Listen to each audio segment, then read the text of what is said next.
Welcome to the deep dive. Today we're trying to cut through some of that online gloss. Yeah, the direct-to-consumer world. Exactly. Our mission is to look at the gap between what's advertised and, what people actually get. And we've got a perfect case study for that today. We do. We've gathered all the sources we could find on Margaret Noosa lamps. They were heavily promoted in 2026 for their, quote, stylish designs and reliable quality. Keyword there being reliable. Yes, because the feedback we found is, well, it's dramatically mixed. It's just so contradictory. Okay, let's unpack this. I think the best place to start is to say, these lamps, they aren't a complete scam. Okay, so they do exist. That's a low bar, but it's a start. Right.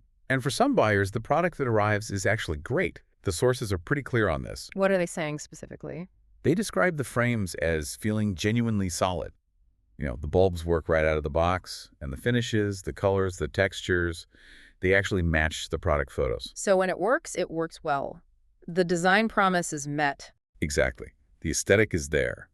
Margaret Noosa seems to have nailed the design part. There's always a but. If the product itself can be good, where does the experience start to fall apart? This is where it gets really interesting because it all points to the logistics, the whole fulfillment process. You mean just getting the lamp from the warehouse to your door? Yes, that's where the consumer risk really kicks in.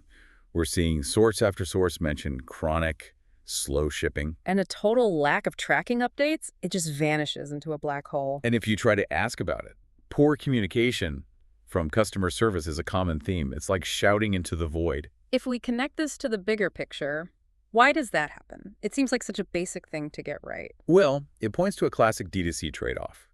They're likely pouring a huge amount of money into marketing to get that low price point you see, which means they have to cut costs somewhere else. And that somewhere else is the outsourced logistics, the actual delivery. Precisely. That fulfillment pipeline is designed to be as cheap as possible, not as reliable as possible. The system is almost set up to fail at communication and speed.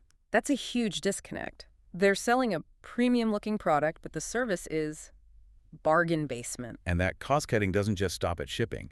It carries over to the physical products themselves. So this brings us to the quality control issues. Right. Moving past the delivery mess, we see that even when the lamp does arrive, the quality is a gamble. So while some people get that perfect, solid lamp, others get something very different. The sources specifically call out items arriving with scratches, loose parts, or even components that didn't match the advertised pictures. So you might order a lamp with a brass fitting and get a chrome one instead. Things like that, yeah. Just screams that there's no rigorous quality check before it gets sent out. Maybe a quick glance, if that. So the final conclusion from the sources is that even if the product can be good, the whole buying experience is just risky. Highly risky.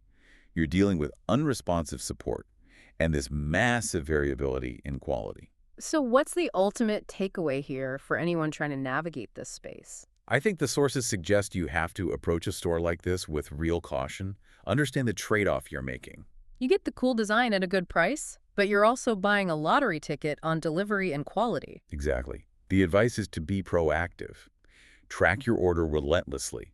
Document everything the moment it arrives. Take pictures, videos. Because you might need that evidence later. You very well might. Yeah. And this all raises a much bigger sort of provocative question for all of us as consumers. Go on. When a company's marketing is all about reliability and quality, what level of inconsistency is actually acceptable? What hidden risks are we agreeing to take on just to get a stylish product for a little bit less?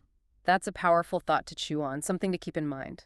And that wraps up our deep dive into the hype versus the reality of Margaret Noosa lamps.